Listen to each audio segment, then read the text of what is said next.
Salam müəllimlər, hər birinizi salamlayıram. Müəllimlər və eyni zamanda müəllim olmağa hazırlaşan müdavimləri. Mən Abbasova Aygün. Bu günləri biz sizinlə differensial təlim nədir və nə üçün lazımdır başlıqlı mövzunu izah edəcəyik. Gəlin başlayaq. Differensiallaşma eyni sinif və ya təlim mühitində müxtəlif qrupa daxil olan, yəni öyrənməsi intellektinə, təlim nailiyyətinə, qavramasına görə və s. daxil olan şagirdlərə fərqli metodlarla işləmək və dərslərin hər qrup şagirdə uyğun olaraq planlaşdırmasıdır. Differensial təlim adətən eyni məkanda müxtəlif öyrənmə xüsusiyyətlərinə və tələblərinə görə fərqlənən qrupların heterogen sinif olduğu mühitdə tətbiq edilir. Baxın müəllim, heterogen nə deməkdir? Hetero müxtəlif, homo eynicidir. Differensial təlimi mən loru şəkildə sizə belə izah edeyim ki, differensial təlim o deməkdir ki, siz müxtəlif heterogen sinif mühitində bu müxtəlif şagird var, düzdürmü? Heç bir şagird eyni deyil ki, hər bir şagird müxtəlif ailədən gəlib, hər bir şagirdin özünə məxsus xüsusiyyətləri var, özəllikləri var, spesifikası var. Ona görə də biz şagirdlərə onların müxtəlifliyinə görə davranmalıyıq. Onların müxtəlifliyinə görə dərsi qurmalıyıq. Onların müxtəlifliyi dedikdə nə nəzərdə tutur? Hər bir şagirdin qavraması fərqlidir, müxtəlifdir. Eyni deyil ki, biri zəifdir, biri ortadır, biri yaxşı başa düşür. Birinə bir dəfə deyərsən dərsi, mövzunu məsələn bir dəfəyə başa düşər, birinə 2 dəfə, biri 3 dəfəyə, biri gec başa düşər, məsələn anlamaz. Yəni şagirdlər müxtəlifdir. Differensial təlim deyir ki, bu şagirdlərin müxtəlifliyini nəzərə al, onlara uyğun dərsi qur.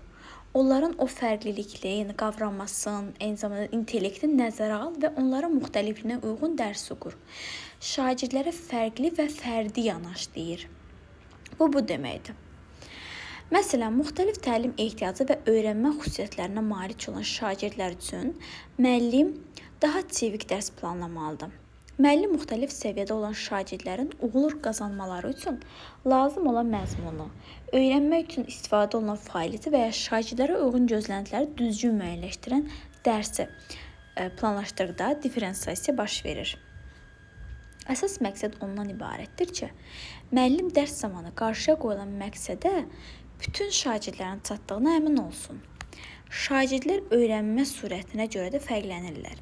Bu baxımdan bir konsepsiyanı, qavraması və təlim nailiyyəti yüksək olan şagirdlərlə çətinlik dərəcəsi daha yüksək, qavrama və potensialına görə bir qədər zəif olan şagirdlərə isə çətinlik dərəcəsi daha aşağı olan tapşırıqlar verilir. Bəli müəllimlər, baxın. Biz sinifdəki bütün şagirdlərə eyni səviyyədə olan tapşırıq verə bilmərik. Sinifimizdə çünki homogen deyil, heterogendir. Həm zəif oxuyan var, həm yüksək səviyyədə oxuyan var, həm orta səviyyədə oxuyan var. Biz götürsək, məsələn, yüksək səviyyədə oxuyan da var, zəif səviyyədə oxuyan da var, düzdürmü? Biz götürsək, bütün sinifə çətin tapşırıq versək, bu zəif, qavraması zəif olan şagird nə olacaq? Bu tapşırığı onsuz bilirik ki, edə bilməyəcək və onda nə olacaq? Ruh düşkünlüyü, artıq tədrisdən, məktəbdən uzaqlaşacaq, dərsdən uzaqlaşacaq, düzdürmü? Amma biz əgər zəif oxuyana özünə məxsus tapşırıq versək, yüksək oxuyana yüksək səviyyədə tapşırıq versək, hər biri onu eləməyi bacarsa və eyni zamanda demirəm çox asan ya da çox çətin. Müəyyən qədər, bir qədər, yəni çətin, amma həll edilə bilən olsun tapşırıq, düzdürmü? Və yaxud da müəyyən qədər zəif, amma bir qədər də çətinə doğru gedən və belə deyək, həll edilə bilən olsun. Yəni, hər bir şagirdin səviyyəsinə uyğun dərs tapşırıq verilməlidir. Həmçinin, müxtəlif intellektə malik olan şagirdlərə də şamil edilir. Bir sözlə elə şərait yaradılır ki, təlim mühiti bütün şagirdlər üçün səmərəli olsun. Yəni, sən dərsin sonunda əmin olmalısan ki, dərsdə bütün şagirdlər dərsi qavradı, anladı, başa düşdü, mənimsədi. Sən dərsi bütün şagirdlərə aşılaya bildin. Bəzi müəllimlər hesab edir ki, bu tədris zamanı sadəcə bir neçə əlavə fəaliyyətin verilməsidir. Əslində, differensiasiya müəllimin səriştəliliyinin göstəricisidir və bütün fəaliyyətlərində əks olunmalıdır. Bəli, səriştəli müəllim dərsi düzgün qurmalıdır, planını aparmalıdır. Planlaşdırarkən nəzərə almalıdır ki, sinifimdə zəif oxuyan var, güclü oxuyan var, onlara uyğun tapşırıq hazırlayım. Yəni, bütün bunları tənzimləyən müəllim səriştəli müəllimdir. Bu bunun göstəricisidir. Müəllim hər bir şagirdə eyni tapşırığı verəndə bütün şagirdləri ümumi meyar əsasına qiymətləndirdikdə, təlim üsullarını yalnız istedadlı şagirdlər üçün tətbiq etdikdə, həmçinin tədris prosesində həmişə dəyişməz qruplar yaratdıqda tədris diferensiallaşmır. Bəli, müəllimlər, baxın. Tutaq ki, həmişə eyni qrup yaradıram, qrup işləri təşkil edirəm. Tutaq ki, qrup iş formasından istifadə edirəm və həmişə eyni deməli iş formasından istifadə edirəm. Daha doğrusu həmişə qrup işi təşkil edərkən eyni şagirdlər olur qrupda. Bu yanlışdır. Biz hər dəfə qrup işi təşkil edərkən şagirdlərin yerini dəyişməliyik. Və yaxud da yalnız güclülər bir qrupda, zəiflər bir qrupda, ortalar bir qrupda olmamalıdır. Bir qrupda həm zəif, həm yüksək oxuyan, həm qavraması yüksək olan, həm qavraması zəif olan, həm qavraması orta olan şagirdləri yığmalıyıq. Ədalətli, düzgün diferensiasiya budur. Eyni zamanda, əgər biz hər kəsə eyni tapşırıq versək, onda qiymətləndirmə də eyni olsa, bu yanlışdır. Biz ümumi meyar əsasında qiymətləndirdikdə artıq bu yanlış olacaq. Çünki az öncə də qeyd etdiyim kimi, tapşırığı hər bir şagirdin səviyyəsinə uyğun vermək lazımdır. Diferensial təlim necə həyata keçirmək olar? Diferensiallaşma şagirdlərin əvvəlki bilik və bacarıqların qiymətləndirilməsindən və fərdi təlim məqsədlərinin müəyyən edilməsindən başlayır. Diferensial təlimi reallaşdırmaq üçün müxtəlif yanaşmalar mövcuddur. Lakin istənilən halda diferensiallaşma zamanı şagirdlərin əsas xüsusiyyətləri nəzərə alınır. Bunlar hansılardır? 1. Şagirdlərin marağı, yəni şagirdləri maraqlandıran sahə və mövzuların müəyyənləşdirilməsi. 2. Hazırlıq səviyyəsi, şagirdlər nə öyrəniblər və nə öyrənməlidirlər. Artıq mən bilməliyəm ki, şagirdlər nəyi bilir, nəyi bilmir, nəyə hazırdılar. Məsələn, onların heç bilmədiyi bir mövzunu götürüm, onlara tapşırıq kimi verim, edə bilməsinlər, ruh düşkünlüyü yaransın. Bu olmaz. Və öyrənmə tərzləri. Üzr sayın müəllimlər. Öyrənmə tərzləri. Şagirdlərin məzmunu hansı yolla daha yaxşı öyrənməsi. Öyrənmə tərzi bir növ öyrənmə fəaliyyətinə bənzəyir. Yəni şagird dərsi boğazım ağrıdı, üzr sayın. Yəni şagird dərsi mənimsəyərkən, məzmunu öyrənərkən hansı yolu daha yaxşı öyrənər? Mən bunu müəyyən etməliyəm. Bu xüsusiyyətləri mən nəzərə almalıyam. Ənənəvi diferensial yanaşmaların şagird xüsusiyyətlərinin əsasən nümunələrlə müqayisəsi. Burada nümunələrindən verib. Gəlin baxaq. Şagirdlərin, biraz yaxınlaşdıraq.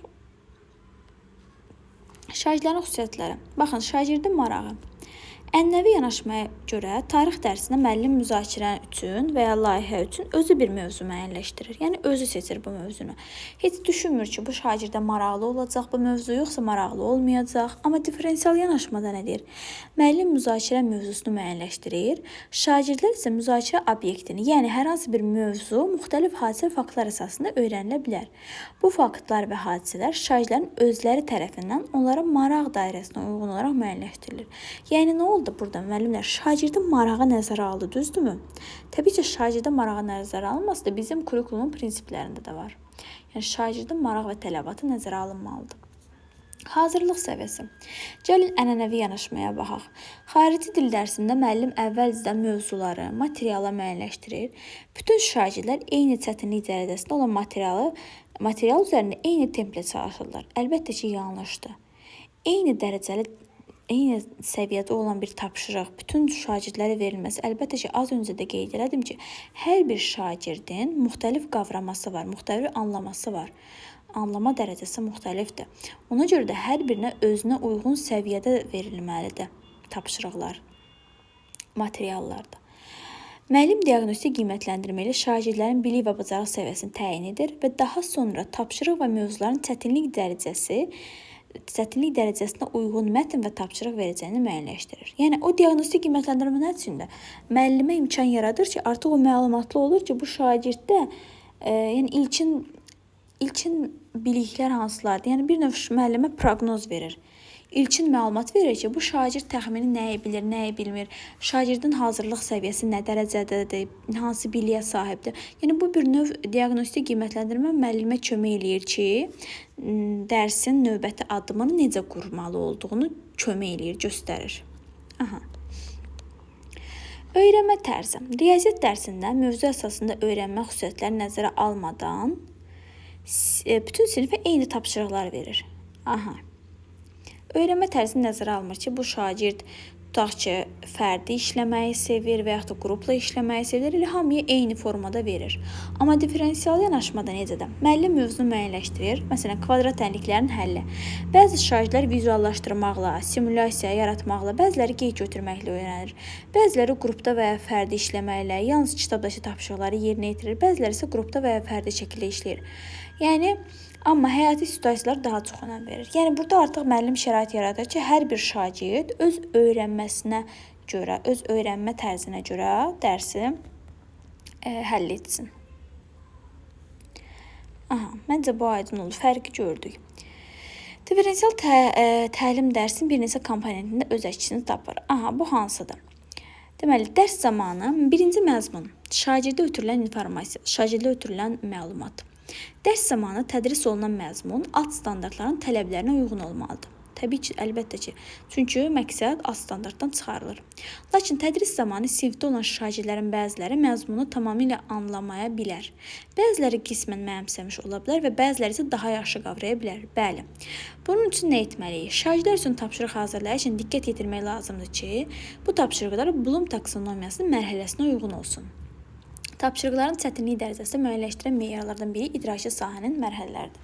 Baxın, müəllimlər, sizdə testdə differensial təlimin əgər məzmunu soruşursa, yadında saxlayın ki, Bloom taksonomiyasında olan feillər, Bloom taksonomiyasında olan o feillər, o sözlər aiddir nəyə? Məzmuna.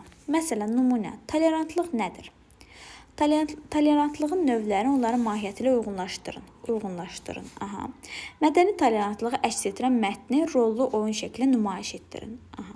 Verilmiş situasiyada diskriminasiyanı aradan qaldırmaq üçün həll yolu kimi hansı istiqamətdə tolerantlığın formalaşması daha məqsədə uyğundur və s.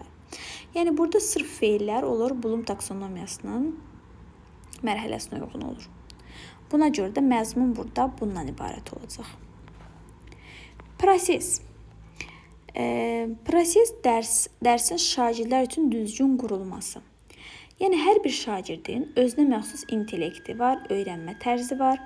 Uğurlu differensial təlim özündə məzmunu müxtəlif yollarla çatdırmağa ehtiva edir. Differensial təlimə görə bütün şagirdlər eyni dərəcədə müəllimin köməyinə ehtiyac duymur. Bəzi şagirdlər fərdi, bəziləri cütlərlə, bəziləri isə qrupda işləməyi seçə bilərlər. Bəzi şagirdlər müəllim ilə fərdi şəkildə inkişaf elədiyi halda, bəziləri məzmunun qarşılıqlı əlaqə ilə daha effektiv mənimsəyirlər.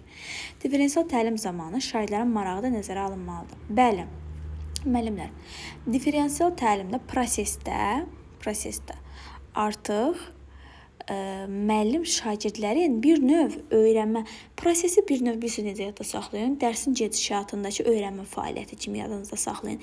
Yəni, burada müəllim şagirdin əgər istəyinə uyğun dərsi qururmu? Yəni, şagirdin öyrənmə tərzini nəzərə alırmı? Yəni, burada şagirdin bəzi şagirdlər də burada da qeyd olunub ki, qrupda işləməyi sevirlər, əməkdaşlığı sevirlər. Bəziləri introvertdir, fərdi şəkildə işləməyi sevirlər, özünə qapanıqdır, öz tempi ilə işləməyi sevir, fərdi şəkildə. Artıq əgər bunlar hamısı varsa, yəni burada müəllim şagirdin marağını nəzərə alırsa, bu olacaq proses mərhələsi. Və gəlir nəticə. Nəticə şagirdlərin əldə etdiyi bilik və bacarıqlardır. Yəni, artıq sonda əldə olunduğu bilik və bacarıq. Yəni, nəticədə şagirdin dərsin sonunda məzmunu mənimsədiyinin göstəricisidir. Bu, esse, layihələr, hesabatlar və digər şəkildə ola bilər.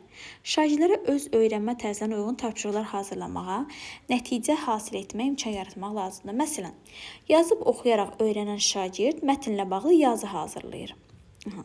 Vizual öyrənənlər mətnlə bağlı qrafik təsvirlər hazırlayırlar. Kinestetik öyrənənlər mətni səhnələşdirirlər. Eşidərək öyrənənlər səsli məruz edirlər. Artıq nəticədə burada nə var? Təqdimat var, düzdürmü? Artıq hazırlayır, məruz edir, səhnələşdirir. Yəni, burada sırf yadınızda saxlayın ki, yazılıb oxuyaraq öyrənənlər yazı hazırlayır.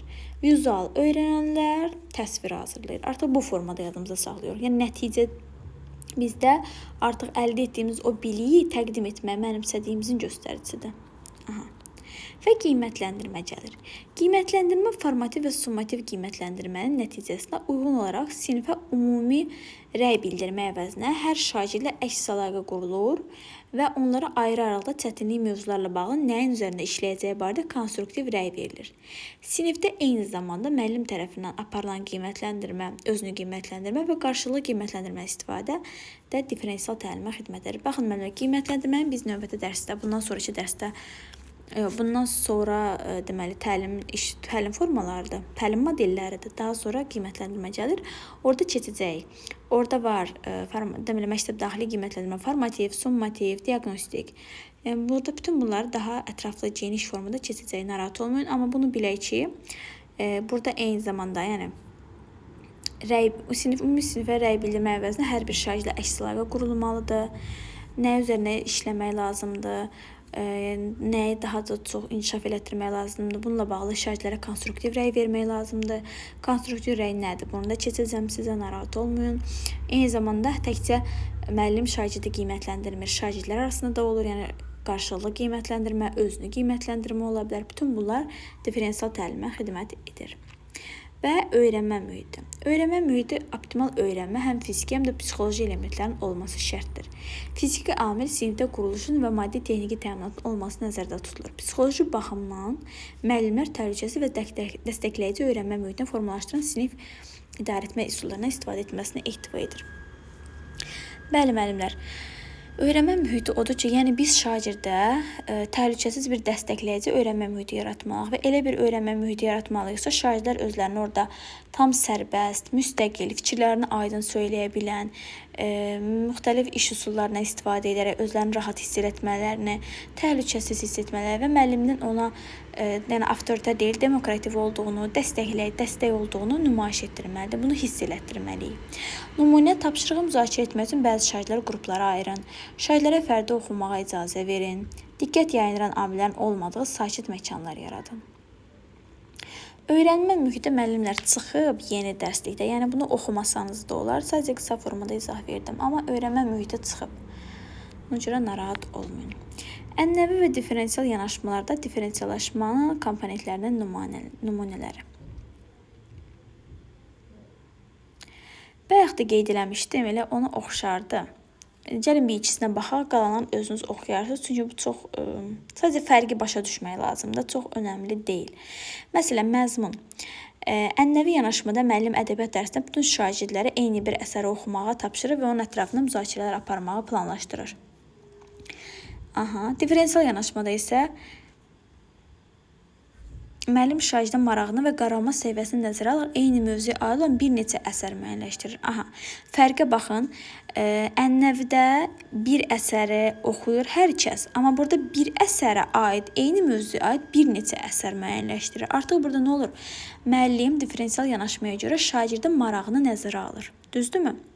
Sonra müəllim Bloom taksonomiyasına əsaslanaraq şagirdlərin qavrama və təlim nailiyyəti baxımından necə qruplaşdıracağına uyğun fəaliyyət növlərini və tapşırıqları müəyyən edir. Prosesə baxaq. Təsviri incəsənət dərsində bütün şagirdlər fərdi şəkildə ardıcıllıq yerinə yetirir. Rəsmin ideyasını müəyyənləşdirirlər, tənqidi yanaşırlar, rəsmi çəkib portfolyosuna qoyurlar. Bəs differensiallaşmada nədir? Fəaliyyətlər şagirdlərin öyrənmə tərzləri nəzərə alınaraq müəyyənləşdirilir və sərbəst seçim imkanı verilir. Tapşırıqlara birlik və fərdi bəzilərinin sinifdə və ya evdə icrasına icazə verilir. Baxın, müəllimlər, burada deyir ki, bütün şagirdlər fərdi şəkildə yerinə yetirir tapşırığı. Düzdürmü? Ardıcılığı yerinə yetirir. Ənənəvi yanaşmada fərdi. Amma burada deyir ki, differensiallaşmada öyrənmə tərzlərini nəzərə alaraq müəyyənləşdirilir və sərbəst seçim imkanı verir. Kim istəsə fərdi, kim istəsə qruplarla, kim istəsə evdə və yaxud da sinifdə icra edə bilər. Artıq bu differensiallaşma olur. Nəticə. Dil tədrisində şagirdlər arqumentlər gətirməklə xarakterli esse yazırlar. Bu zaman onlar müxtəlif mənbələrdən istifadə edə bilirlər. Differensiallaşmaya baxaq. Deyir ki, şagirdlər müxtəlif mənbələrdən istifadə etməklə mühakimə xarakterli mətni istəklərinə uyğun olaraq esse şəklində təqdim edə bilirlər. Yəni, burada artıq onlar nə edir? Esseni öz istəklərinə uyğun təqdim edirlər. Amma burada sırf deyir ki, esse yazmaq lazımdır, düzdürmü? Şagirdlər arqument gətirməklə xarakterli esse yazırlar. Və qiymətləndirmə. Şagirdlər hər hansı bir summativ verərkən cavablandırdıqları sualların sayına qiymət alırlar. Şagirdlər summativ qiymətləndirmədən sonra hansı mövzuda çətinlik çəkdikləri, hansı mövzunu zəif qavradıqları haqqında əks əlaqə əsasında gələcək fəaliyyəti müəyyənləşdirilir. Bəli, müəllimlər, baxın, konstruktiv rəy var, əks əlaqə qurmaq var. Rəy çox önəmlidir. Müəllimlər şagirdlərə, yəni siz şagirdlərə konstruktiv rəy, əks əlaqə quraraq, rəy verərək bildirirsiniz ki, hansı hissədə düzəliş etmək lazımdır ki, daha da irəli gedəsən, daha da inkişaf eləyəsən. Zəif ilk öncə konstruktiv rəy belədir ki, şagirdlərə ilk öncə onun müsbət cəhətlərini deyirsən, yəni elədiyi tapşırığın müsbət cəhətlərini, düzgün olan hissələrini deyirsən, daha sonra mənfini necə aradan qaldırmaq lazımdır, onu qeyd eləyirsən. Amma avtoritarda necədir? Müəllim elə səhvləri şagirdə deyir, heç demir səhvin üzərində necə işləmək lazımdır, heç o müsbət cəhətlərini vurğulamır. Ona görə də qiymətləndirmə önəmlidir. Differensial təlimin bir sıra üstün cəhətləri var.